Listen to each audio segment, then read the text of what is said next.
Hello, everyone. My name is Matt Pfeiffer. I'm the founder and CEO of Supplier Community, and we are here for another session that we like to call Conversations on Retail. And today we are with our friend Allan Peretz, who's the president of Bold Strategies.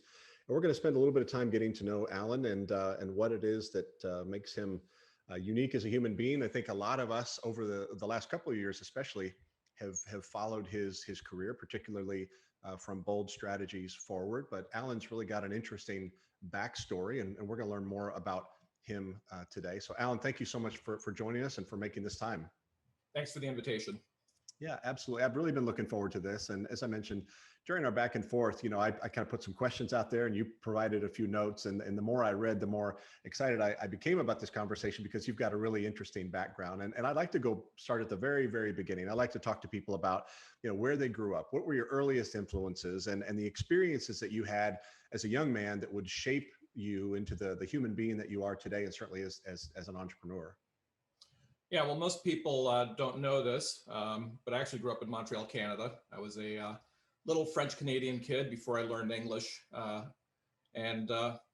mom was French-Canadian, my father was American, so I'm a dual citizen. I get to carry 2 passports, which is a nice little perk. But Montreal was a great place to grow up, and I had a lot of influences at school, at home. One of the biggest ones was my Uncle Pierre, who's still with us. Uncle Pierre is an artist. He taught me a lot about appreciating aesthetics and music and other things. And he also was very cool because he was probably the one adult in my life who spoke to me as a peer, even though I was a 10-year-old, 12-year-old, throughout that time. He also taught me a lot about the outdoors. So we would go camping. My parents were more kind of city people, but Pierre was definitely an outdoorsy kind of guy. And he taught me a lot of skills that I still use today. I spent a lot of time out in the woods. Another big influence later down the road was the U.S. Army. I've kept my hair short ever since. I spent 8 years involved with the military, 2 active, 6 reserve, and was in the first Gulf War. It left a big impression on me, the whole experience beginning to end. I didn't have a lot of discipline. Traditional discipline is defined going into it. But it really taught me a lot, and it stuck with me. I also learned a lot about dealing with stress and being in situations that are, either have conflict or uncertainty, and that's helped me throughout the years as well. Yeah, what drove that decision to enlist? Yeah, so I enlisted and then later became an officer. I think, I was interested in the experience of being in the military, and it was one of those things where, I felt like I would never truly understand it unless I did it myself. But also, at the time I had started dabbling in college, and honestly, it wasn't really a place where I was sure that I'd found my direction yet. So going into the Army, like a lot of people do, was a good place to really learn some fundamental skills. And then I came back and did college, graduate school, and all the rest. Okay. I'm curious about the role of faith, of work, of volunteerism, of sports. What were some of the activities you were involved in as a boy that, again, would shape you into the man you would become, and the things you would pursue? Yeah, well, I grew up in the 80s, and I was really what you would call a computer nerd back then, although I guess we're all computer nerds today. But I spent a lot of time hanging around the computer store and playing with the equipment they had on hand. They would let me hang out because it basically showed other people coming in that these things were really easy if this kid could master them. Later, I had a computer of my own and brought that home. It was a Commodore 64, if any of you remember that. And I got so into it that I ended up teaching basic and logo at the YMCA locally. I've continued to be really deep into technology. It's always been a hobby for me. So I build a lot of things at home, and I even in business, I like to get my hands very deep into the technical parts of the work and really understand what's happening behind the scenes. I'm not a big fan of black boxes. I like to really understand how things work and why they deliver the results they do. So how did you end up at Procter & Gamble? I know you enjoyed a long career there, 14 years, and lots of assignments and service abroad, and touched a lot of cool brands. But how did you end up there? Yeah, so I pursued an MBA sometime after getting my undergraduate degree, and P&G did recruit at my university but only in information technology. And I had a strong background in information technology. I've done some roles previously at small accounting firms and whatnot. And I was able to parlay that into an entry at P&G. And just a few years down the road, I discovered that brand management was really where I wanted to be, and spoke to some people, some of whom are still mentors today, and eventually got moved into the brand management function, which was really great, and that's where I stuck the rest of my career. There's various highlights in my time there. In fact, lots of highlights. There was probably a highlight every year, but really the most formative one for me from a business standpoint was spending 3 years abroad. So I'd been working fabric softeners in the US, and they needed someone to really kick off a consolidated fabric softener strategy in Central and Eastern Europe, Middle East, and Africa. And I managed to get the role, and it was wonderful in many ways. First of all, I traveled a lot, so more than half the time I was going, Romania, Ukraine, Morocco, and sometimes I would do all three in a week. But the more important thing was a lot of what I'd gotten used to as a support structure in the US was pulled away from me, in particular data. So I'd gotten used to having data to help me guide every decision I made in the US, and I didn't have that in CEMEA, so I had to really rely on my gut. And that was hard at first, but really, it ended up working, and I became much more confident as a marketer as a result. In terms of where I am today, probably the most relevant experience at P&G was the opportunity to lead their global direct-to-consumer business. So that was the US, China, and Germany, Oral-B, SK2, Braun, and all the rest. And that was a wonderful experience. It was very political. That was the part that I didn't like quite as much. But in terms of learning the complexities of e-commerce and what it takes to actually deliver, which is a lot, it really stuck with me and made me very interested in continuing in that space. And while you were learning and practicing e-commerce with Procter & Gamble, your wife Lisa was also tinkering with e-commerce, and the stories of your two experiences would eventually come together. But talk a little bit about her and some of her early tinkering. Yeah, well, Lisa's also my co-founder, and she continues to work in the business today. So she leads our products division. So we make and sell products online, primarily employee appreciation gifts. But when I was at Procter, she was into eBay. So she would do a lot of retail arbitrage. She would go and buy things and resell them for a little extra vacation money and that kind of stuff.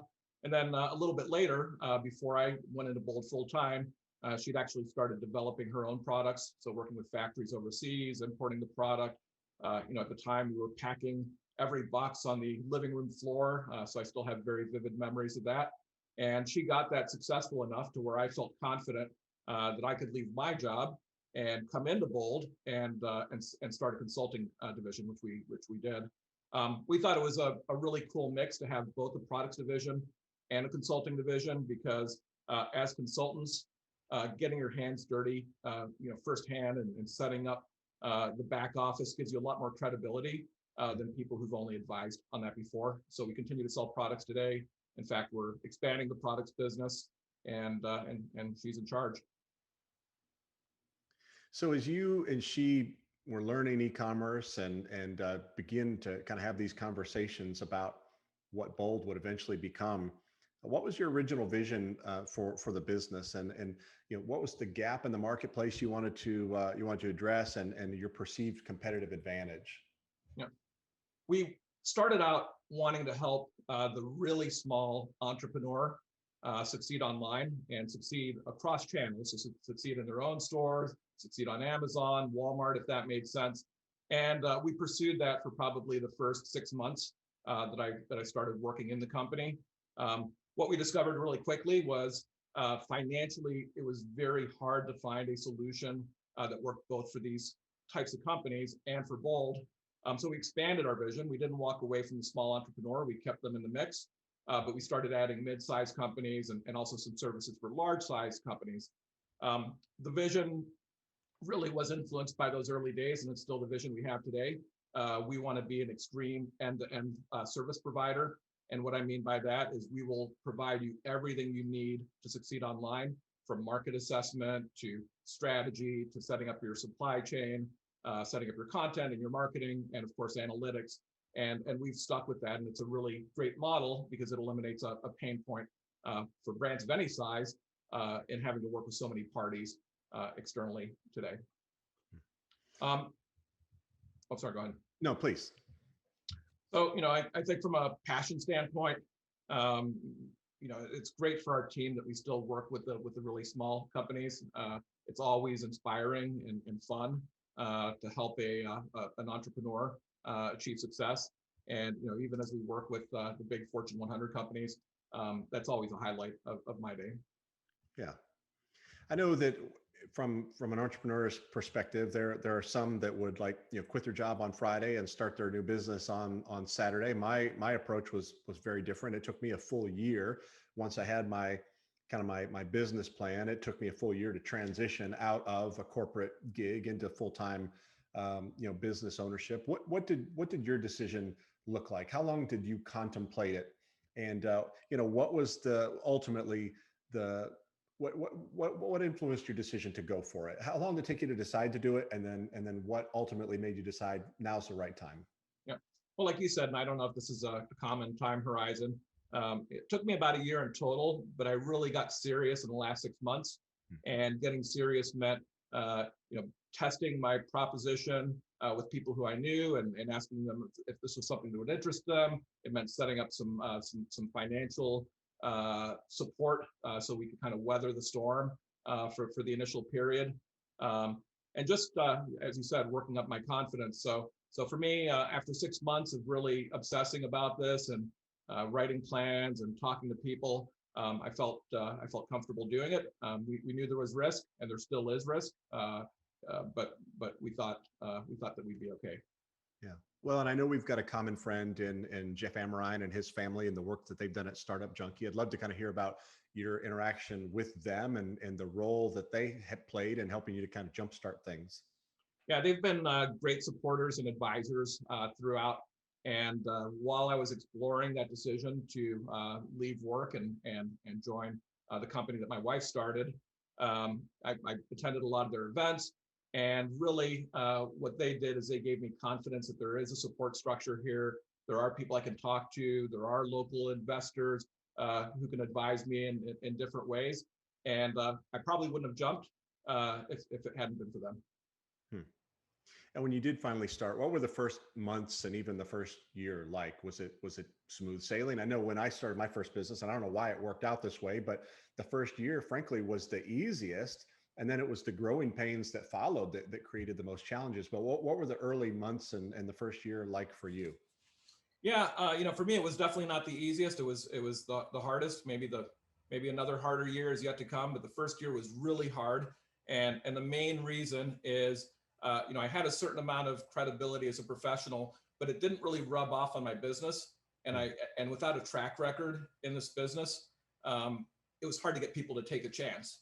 Obviously, over time, you find someone who's willing to take the risk, and you start building a track record, and things pick up from there. But the first year, the selling was very, very, very difficult, especially since I was a one-man show. About 6 to 9 months, I don't remember exactly when, into that journey, we did have enough business to hire our first employee, and she was great, by the way. That's really when this felt real to me, and it felt like we really had good traction. So you started the business at the very, very, very end of 2017, beginning of 2018. How has the business evolved since you started? What were the most significant ways that the business has changed since you launched? Yeah, it's definitely grown a lot, both as a business and in terms of employees. So we're up to about 30 people now. And the way it changes is you start moving from being a jack of all trades to having people who are really experts with a lot of depth in different topics. So as we grow, we continue to get better as we bring in new specializations and functions, and that's really it. So it's bigger and better. It would be my 2 words, and easier in the sense that now I really do spend a fair amount of time focused on envisioning what the future can look like, and some time actually in the business hands-on as well.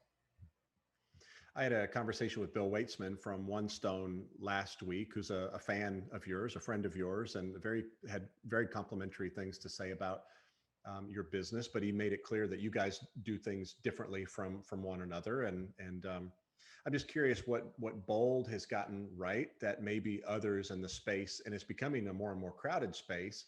But what has your team gotten right that maybe the others have missed? Yeah, Bill and his team are really great, by the way, and Bill and I meet periodically and talk shop. So he is a good friend. So two things that I think are really different for us are, as I already mentioned, that extreme end-to-end service. So you could be sitting in Colombia or England or anywhere in the world, and you can have us manage your entire US-based e-commerce business with just a weekly coordination call. So you don't need boots on the ground. We provide all of that, and through our partners, we're able to build really complete solutions. The other choice we've made, and it's an expensive choice, is we've brought in and we continue to hire new brand people because we want people in the business who understand brand management, brand strategy, strategic creative. So that's a big part of the mix of talent we have on our team, and it allows us to really understand the intent of the client, who often comes from the same background, and to deliver work in the way that they would expect. It's not a claim that any other e-commerce agency I'm aware of can make. Yeah, I mean, I know in the brokerage world, there's a lot of folks that don't want to mess with the first, let's say, 18 months, because that's where a lot of really, really tough work, all the grinding takes place then until you create, momentum, and it becomes a little bit easier to manage. But you guys are really a partner at the very, very beginning. Yeah, and we love that. We love that part of the client's journey. And you just, after you've done it so many times, you just learn so many things that can be helpful to a company. And it's easy to undervalue all that experience, but we see it. We see it every time we bring on a new client. Yeah, I'd like to talk for a few minutes about what were some of your missteps, maybe the closest you came to outright failure. Were there times you wondered if you made the wrong decision, and what's the closest that you ever come to saying this is just not for us, we need to go do something else? Yeah, so we talked about talent and expensive talent and bringing that into your team. And I would say in the months before COVID, before we ever knew that was going to be a thing, we did invest probably too much in bringing on new team members. We invested well ahead of revenue, and we thought things would continue to be as they were. And of course, like every optimistic entrepreneur, I didn't envision a downside situation or black swan event or whatever you want to call it. But of course that hit us, and we found ourselves a little bit overextended, in the first quarter and a half of 2020. We were able to resolve that. So we did take on a little bit of investment to help us through that period. And as a result, we didn't have to lay anybody off, which I'm very, very glad about. But it was a rocky period, and in terms of days where I feel like throwing in the towel, I don't think I've had one yet. We've made our lifetime big bet on this, and we're in it no matter what. It has to succeed. So I'm motivated every morning to get closer to that. Yeah, without going into any detail, I'm curious about the source of capitalization. Was it local money? Was it out of town institutional money? Where did that come from? Yeah, so 75%, including Lisa and I, is family and friends, and 25% is other entities that had a complementary business model. Okay, that's great. So what's new and next for your team? What does 2021 look like that would be different from the I guess the 2 years past, 3 years past? Yeah, the thing that we really tackled hard in our early years was Amazon. We knew quite a bit about Walmart. We're mostly Bentonville local people, but we'd also built a great playbook for Amazon, and we exploited that, and it was probably 80% of our business. What's happened in the last year, especially post-COVID, is DTC has started to ascend as well, and people are getting more interested and more risk tolerant when it comes to direct to consumer. So we're doing a lot of website work today. We're doing a lot of consumer acquisition work. And when you put that together with Amazon and Walmart and everything else, it starts to form a really nice, compelling all-in-one solution for our clients.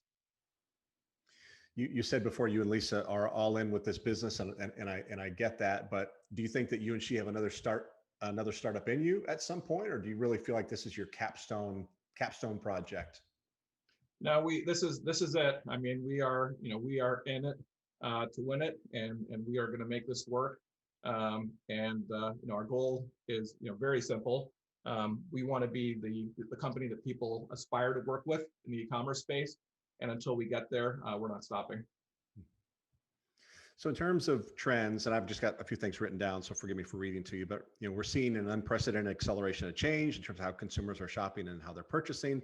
Walmart Plus has absolutely changed life for our family. Grocery delivery, I mean, is saving us so much time. I'd pay anything to win that time back and not have to go into stores.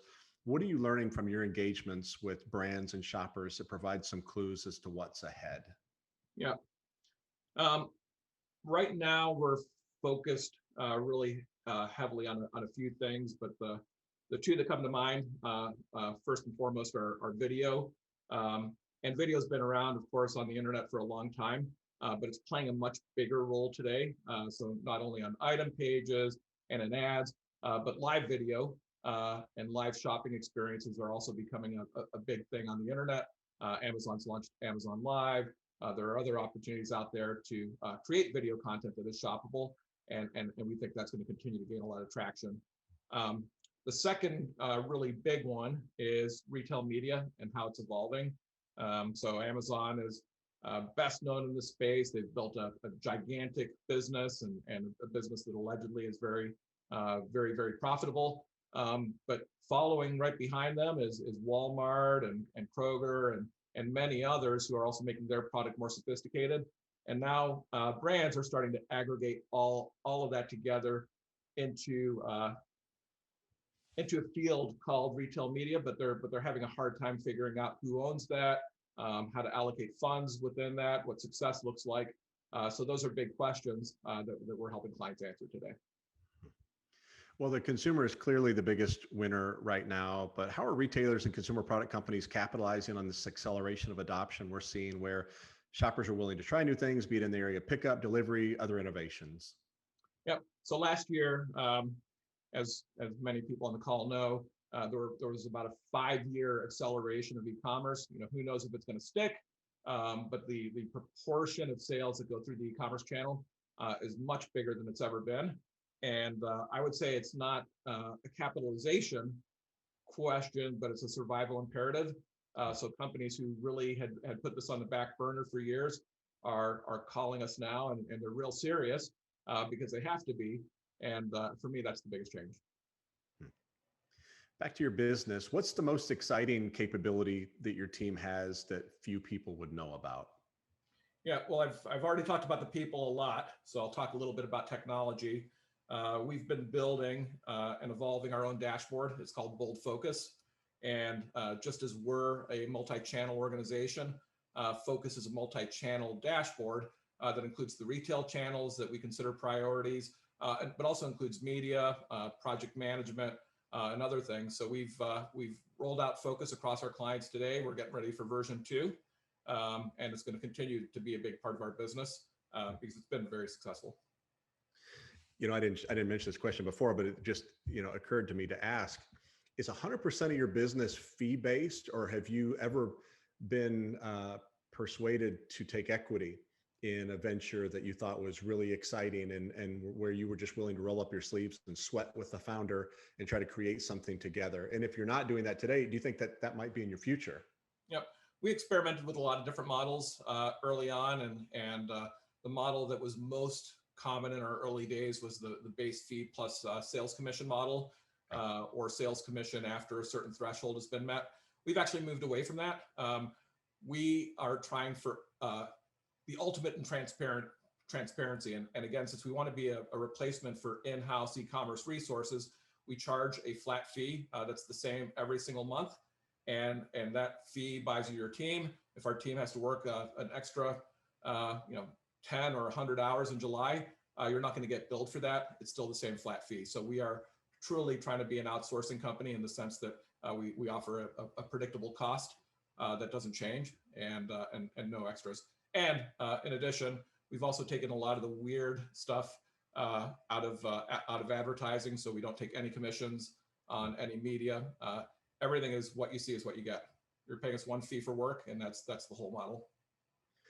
If you weren't all in with Bold, what business would you be starting right now? What industries or even specific startup companies are you keeping a close eye on? Yeah. Well, I've learned in this business and before this business that it's a better time than ever to launch a new product. The amount of access that people have to consumers is really it's never before existed. So I would be launching products. I'd probably look at some of the categories that I know really well, like personal care and household care, and be looking at opportunities in those spaces. Beyond your professional and entrepreneurial careers, who are you and how do you want to be known and remembered? Yep. I've talked a little bit about my formative experiences, and I think more than anything, I'd like to be remembered as a good coach, a good coach to employees, to friends, to other people in my life, people who are coming up at other companies. And I'd also like to be remembered as someone who's comfortable with risk, not only my own risk, but also the risk that my team members take. I try to give people a lot of rope so they can experiment like I had the chance to do. And that's part of what I'd like to be remembered for too. What are you the most proud of, and what keeps you up at night? Yeah, so most proud is every new person who comes on the team is really special, and I'm just always surprised at the type of talent that's now joining this venture that once was only a dream. In terms of keeping me up at night, definitely competition. There's a lot of companies coming in behind us, who are brand new, who have a different point of view, and I want to make sure that I'm not only as good as they are, but I'm as good as the big guys too. So it's a complex space, a very dynamic space, and you really have to understand who's around you. What have you yet to accomplish in any aspect of your life that motivates you to keep playing the game hard? Yeah, as far as it pertains to the business, I want to build a business that can live without me. So that's my goal. When I've accomplished that, I think I'll definitely have made it. In terms of life, I spend time on adventures with my families, going to weird and exotic places. I want to continue to make time for those types of activities. They've been really enriching, and hopefully they'll help my kids in life as well. So just maintaining that balance and really seeing a lot. The world is changing so quickly. It seems to be accelerating more and more every day, and in so many different ways. What advice would you give to your children or grandchildren concerning the world that they're about to inherit? They'd probably say I've given them too much advice already, so don't ask them. But the biggest and best advice that I have for anyone is don't burn any bridges, personally or professionally. It's amazing how many people I'm working with today who I've worked with in other parts of my career or other parts of my life. People come back, the good ones come back, and eventually you have the opportunity to choose who you want to work with, which is really great. So you have to always be careful that you preserve those relationships for the long term because they will be valuable later. What's been the one thing in life that has best prepared and or sustained you for this journey? Mentors, and I've got a lot of them. I've got a lot of people who I call. They're kind of topic specific. So I've got people who I call with leadership questions. I've got people who I call with business questions. People who I call with functional marketing questions. But having that big network of people to tap into, or people who just are willing to listen to you, is really, really important, and it's helped me. One more question, and then I'll give you the last word. Has it been fun? I know that the journey for any entrepreneur, at least for most of us, there's great days and there's awful days, and mostly a lot of days in between.